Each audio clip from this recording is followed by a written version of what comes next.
नमस्कार, नमो बुद्धाय, जय भीम, जय पेरियार साथियों। आप सभी का जागो पंच में बहुत बहुत स्वागत।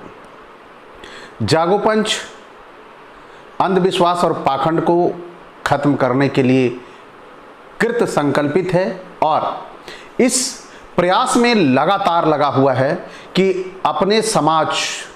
अपना समाज यानी ओबीसी, एससी, एसटी से अंधविश्वास और पाखंड को कैसे खत्म किया जाए, इसके क्या उपाय हैं, इसे खत्म कैसे किया जा सकता है, इसके खत्म करने के तरीके क्या हैं, इस पर लगातार शोध कर रहा है और लगातार ऐसे ऐसे वीडियो लेके आ रहा है जो ग्रंथों में लिखे हुए पाखंड अंधविश्वास को खत्म करने का काम कर रहा है, क्योंकि लोहा ही लोहे को काटता है। उसी तरह इन ग्रंथों ने, इन पुराणों ने, इन स्मृतियों ने समाज में अंधविश्वास और पाखंड फैलाया है और इसी तरह यही खत्म करेंगे।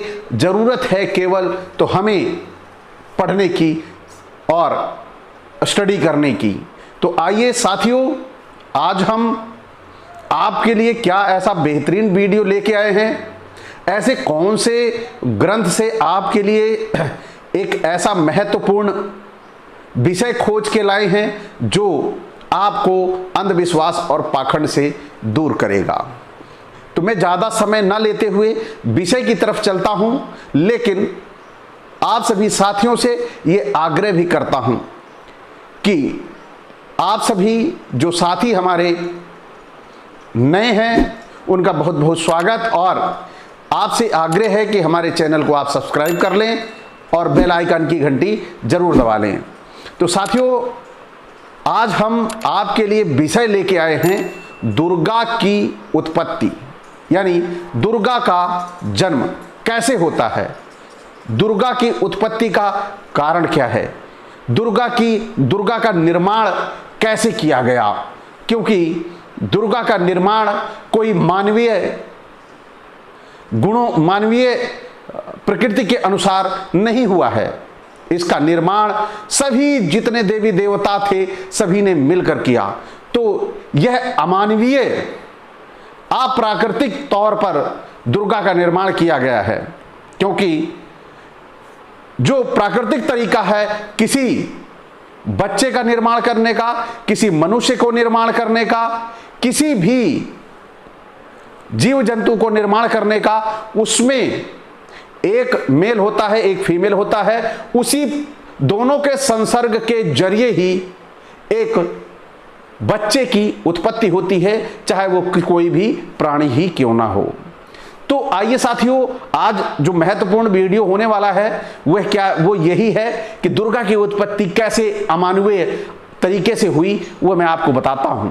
सभी महिषासुर से हारने के बाद, चोट खाने के बाद बेचारे कोई पहाड़ों, कोई कंदराओं, कोई जंगलों में देवता छिपे रहते थे, भागे रहते थे इधर उधर।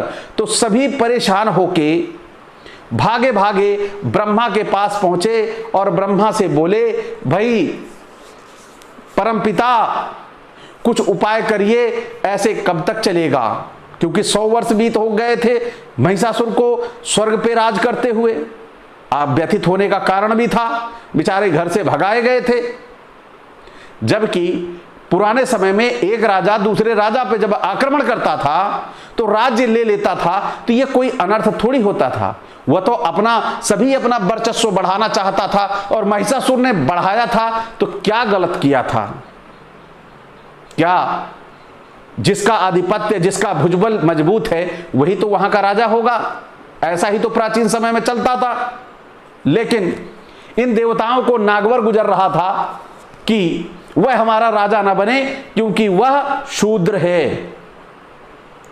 आइए साथियों, मैं आपको अब ले चलता हूं। ब्रह्मा के पास जब पहुंचे थे तो वहां पर ब्रह्मा जी ने कहा, आइए चलते हैं विष्णु के पास, क्योंकि विष्णु के पास ही इस का उपचार है, वहीं से इसकी महिषासुर को खत्म करने की संरचना का मार्ग मिल सकता है। साथियों, मैं आपको बता देना चाहता हूं, यह कहानी है संक्षिप्त देवी भागवत की और 5वें स्कंद की कहानी है। ये 5वें स्कंद में ये दिया गया है। आपको छोटे छोटे अंशों को ये मैं यहां पे डिस्प्ले भी कर रहा हूं, वो इसलिए कि जो मैं बोल रहा हूं कहीं ऐसा लोगों को ना लगे कि यह व्यक्ति अपनी इच्छा से बोल रहा है। तो आप सभी जो मैं बोल रहा हूं वहां पढ़ के जाके मिला भी सकते हैं। तो ये देवी भागवत की कहानी है। वहां पर जब ब्रह्मा और इंद्र, देवता, अग्नि, चंद्रमा ये सभी पहुंच जाते हैं विष्णु के पास, तो विष्णु को संदेशा देते हैं कि हम मिलने आए हैं।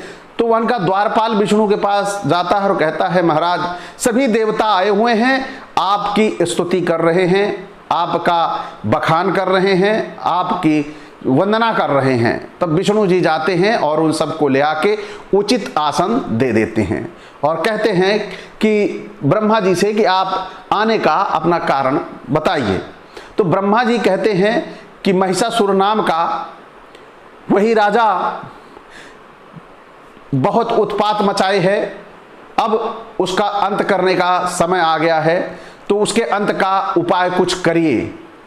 तब विष्णु कहते हैं, हाँ, महिषासुर से तो मेरा भी युद्ध हो चुका है, वह बहुत ही पराक्रमी और बलशाली है, उत्पाती है, तो इसका उपाय हमें करना चाहिए। तो सभी विष्णु ने कहा कि हम सभी देवताओं को मिलकर अपनी शक्ति से, अपने तेज से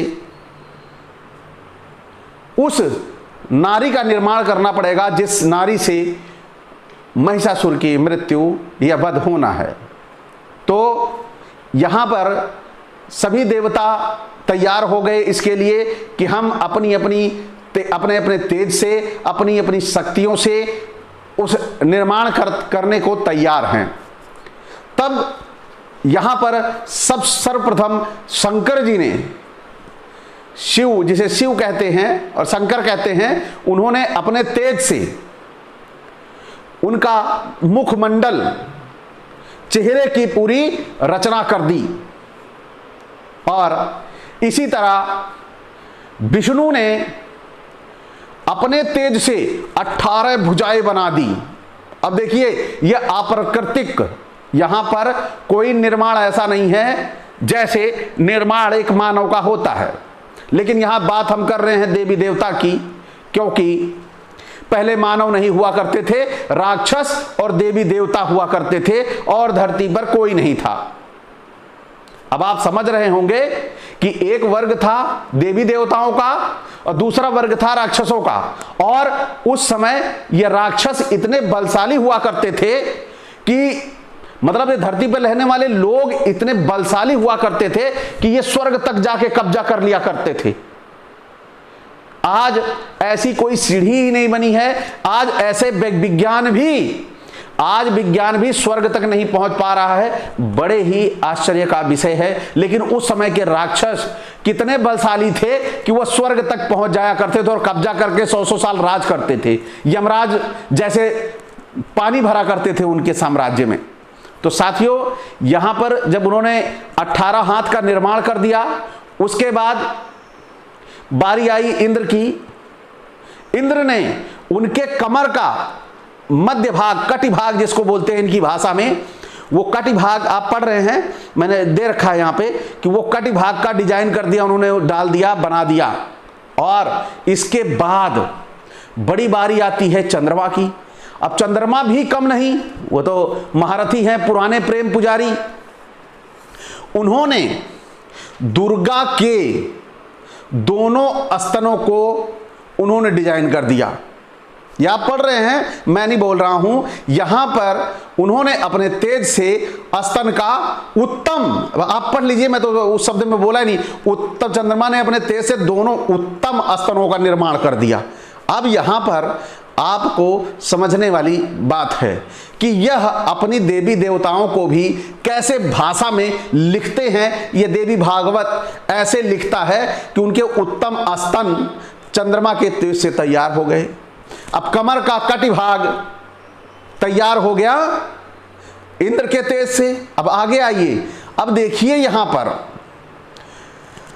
जो पृथ्वी थी, पृथ्वी के तेज से उनके नितंब यानी पीछे का हिस्सा, ये जो होता है नितंब का निर्माण पृथ्वी के तेज से हो गया। तो आज यहां पर साथियों बड़ी देखने वाली बात है कि यह जैसे कुछ भागों को, कुछ पार्टों को इन्होंने निर्माण में नहीं दिखाया है, तो इसे भी ये चाहते तो ना दिखाते।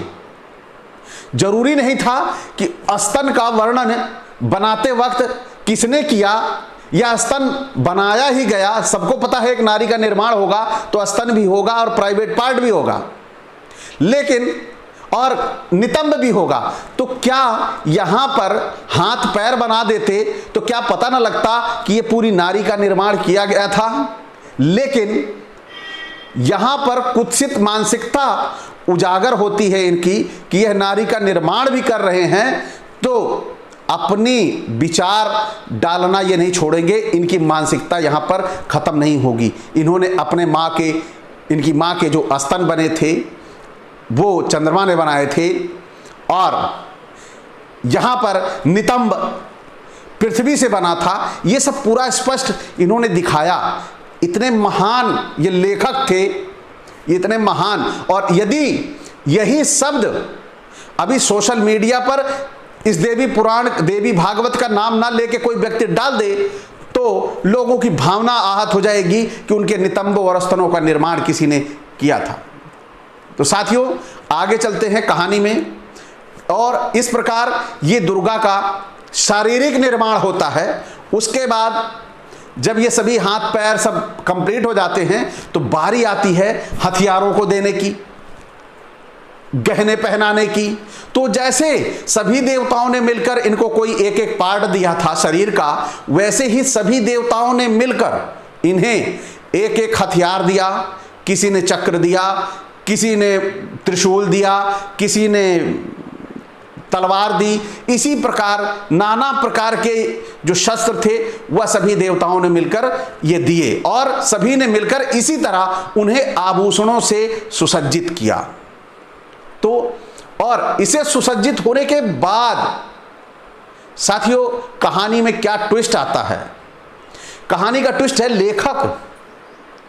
लेखक जो लिख रहा है, कहानीकार है, वह उसे नहीं पता होता है कि आने वाले समय में इसे लोग पढ़ेंगे तो वहां पर इसके अर्थ भी क्या निकाले जाएंगे। यहां पर वो लिखता क्या है, जब पूरी डिजाइन ये तैयार, आभूषणों से लैस, बॉडी से लैस, स्तन, नितंब, कटिभाग सारा पूरा लेस हो जाता है, 18 हाथ और मुखमंडल सब रेडी हो जाता है। उसके बाद जब ये बढ़िया शेर पे बैठ जाती हैं, तब यहां पर देवता कैसे याचना करते हैं।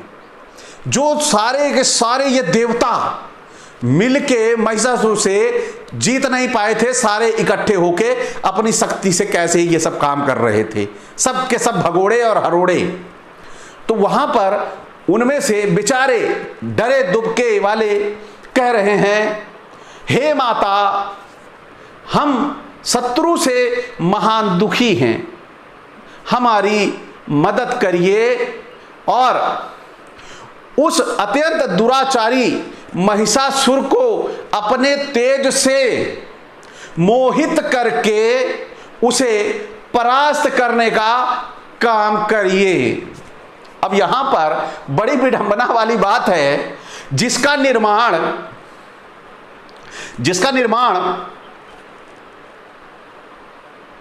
सभी अस्त्रों शस्त्रों को दे दिया गया, इतने भयंकर उनको अस्त्र शस्त्र दे दिए गए। उसके बाद भी वो कह रहे हैं कि हे माता, आप महिषासुर को अपने तेज से मोहित करके, कौन सा तेज मोहित करेगा, यानी अपने सौंदर्य से मोहित करके उसको हरा दीजिए। यहां पर इनकी साजिश का पर्दाफाश होता है।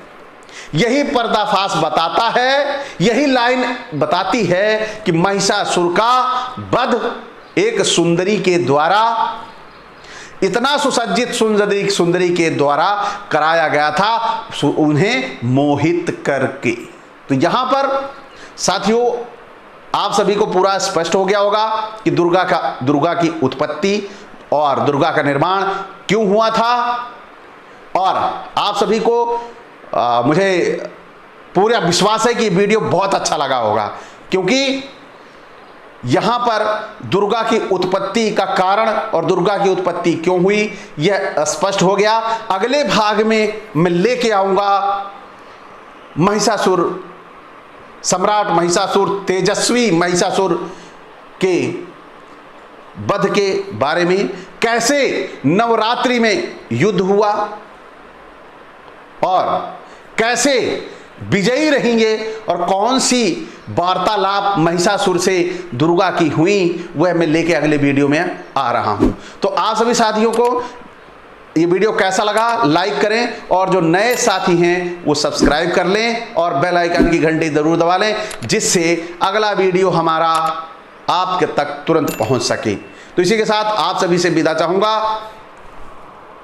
नमस्कार।